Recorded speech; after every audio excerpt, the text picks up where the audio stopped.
Mapagpalang araw sa ating lahat mga kaibon. So for today's video, mag-aabang tayo ng kalapate. Second lap ng aming open race category at first lap ng YB category. Inalpasan ang kalapate alas 7 ng umaga sa Balatan Balatan Kamsur na lang.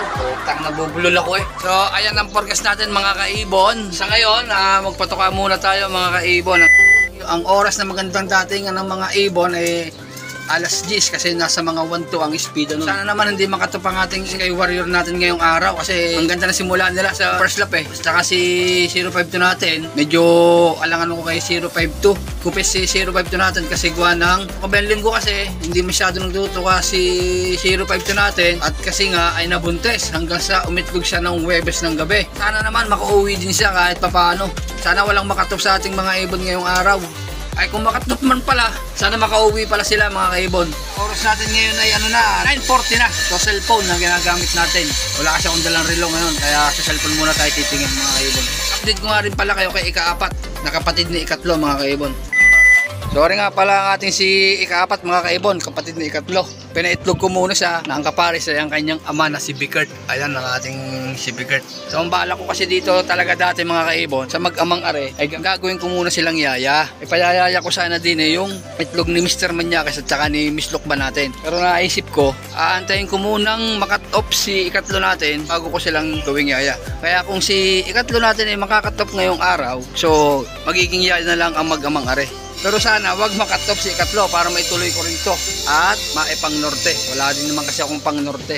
Pero pag makakatop talaga si ikatlo ngayong araw, talagang hindi ko itutuloy ito mga kaibon. Yun lang naman ang update ko kay ika-4. Ayan si ika-4 natin. Oh, mga kaibon, ang lakas ng hangin dito sa amin. Malamang na pa kami nakapagpauwi na. Hanggang na lang ulit mga kaibon pag may dumating sa ating inaabangan. Meanwhile, Miss Pick, pasok! Pasok, Miss Pick, pasok! Pasok, dali! Pasok! Meron na tayo, hindi tayo nakapasok ng isa. Pasok, Miss Pick!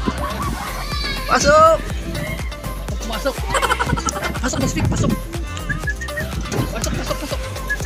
Pasok, pasok! Ayan! Good job, Miss Pick! 1-1 pa speed niya mga kaibon. So ayan ang speed ni Miss Pick natin. Galing mo, Miss Pick. Ayos! Bigla lang kumupis si Miss Pick. Itong problema ko, ayaw nila magtutuka siguro sa truck, kaya ganan. At least meron na tayong isang pauwi mga kaibon. So abang ulit tayo mga kaibon. Sana makauwi pa yung dalawa natin. a few minutes later.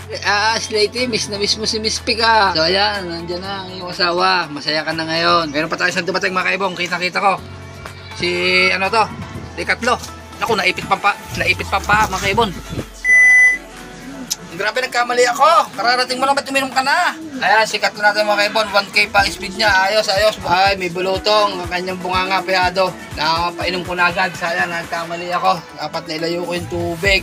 Irayain na, nandiyan na yan eh. Nakainom na siya eh. So yan, ang speed ni ikatlo natin mga kaibon. Kung hindi natin gagawin yaya yung yung magkama.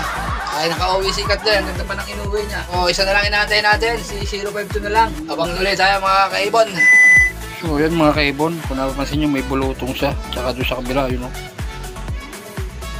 yun bulutong pa yan tsaka doon sa kabila, yan sa may looban yan bulutong. Grabe, binulutong si ikatlo natin. 1 hour later. 11:50 na mga kaibon. Gagamitin ng asawa ko ang cellphone namin kasi isa naman kasi ang cellphone namin ginagamit dito sa bahay. Update ko na lang muna kayo kay 052 kung sa'yo nakauwi. 12:35 pa naman ang cut-off natin. Meron pa tayong isang oras na mahigit na pag-aantay sa kanila. Update ko na lang kayo kung siya ay nakauwi o hindi. Update tayo kay 052 natin. Si 052 natin hanggang ngayon wala pa mga kaibon. So cut-off na tayo. So sana si 052 natin ay makauwi pa. Pero kung makauwi man si 052 mga kaibon, stop ko na siya. Sa norte ko na siya idadali mga kaibon. Ayan mga kaibon, hanggang dito na lang muna ang video ko sa araw na ito. Hanggang sa susunod na lang ulit mga kaibon. At maraming salamat. Happy flying and God bless po sa ating lahat. Bye!